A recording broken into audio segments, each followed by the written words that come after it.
Book My Therapy. How are you? Hi Neha, good to see you again. I'm fine, thank you. How are you doing? I'm good, thanks for asking.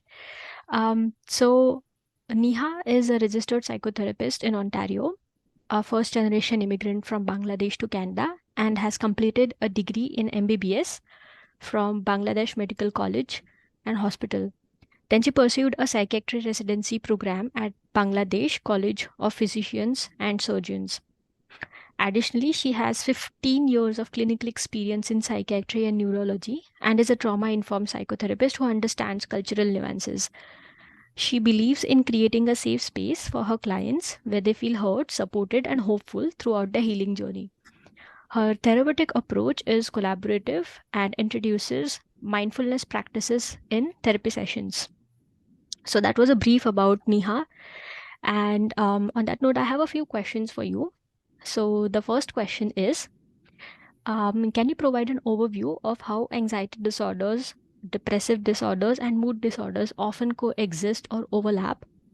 And what are some effective therapeutic approaches for managing these complex cases?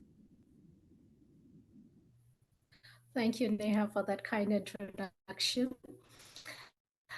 Before diving right into the modalities and more specific treatment options for such complex cases, I would like to spend a few minutes talking about what psychotherapy is, how it works, and why it would be helpful for almost everybody.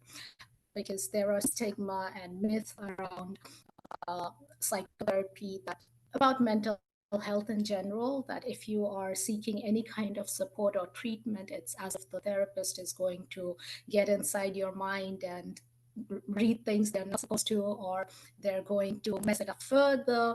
So that's the place I would like to come from to inform everyone that there might be some anxiety around starting therapy, but it is a scientific validated procedure. It's grounded in science, it's evidence based, and it helps these validated procedures help people achieve and attain the best of themselves.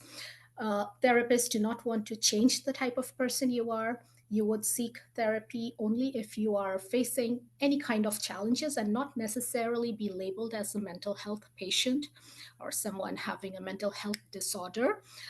Therapy is a great place to begin with if you are facing challenges that are becoming too overwhelming for you, something that you can no longer resolve on your own, and which is affecting the quality of your life. So, having said that, we have stress all around. Our lives are so busy, and at different stages of life, we have different challenges. So, the most prevalent thing that we see in the mental health field is people suffering a lot from stress, and long-standing stress can build up into anxiety disorder when you have functionality deficiencies, and also some there's a study, in fact it was done in 2006, I believe, that almost 60% of people who have anxiety also have symptoms of depressive disorders. So, and and the vice versa, even there are other studies to support. I'm sorry, I just can't recollect now, but there are other studies to support that people with depressive disorder also have overlapping anxiety symptoms or disorder. So this is quite common, and also long-standing anxiety does lead to a poor quality of life, leading to depression. And regarding the mood disorders that you mentioned, so depressive disorder is a kind of mood disorder on its own. There are bipolar mood disorders and there is unipolar disorders. So unipolar is only depressive disorders, and I say depressive disorders and not just depression, because depression is a normal state anyone can go through, and it doesn't exist beyond 14 days. So it's just sadness. Maybe something happened in your life, in your situations. You are facing a sudden loss, and it's only normal for any human to become depressed or sad. So that's depression. But depressive disorders is when it affects your functionality, it affects you in your personal life, in your social life, in your work life. That is when it will be labeled as depressive disorders. And it's not just there are a couple of depressive disorders, which are all under the umbrella of unipolar disorder. And then we have the bipolar mood disorder, which consists of the two extremes. One is your depressive disorder, and the other one would be your uh, manic disorder, manic phase. And there is in between, there is hypomania, there is dysthymic disorder. So there are varying ranges. So these complex cases, I would say, would best respond to therapy that is grounded in cognitive behavior therapy.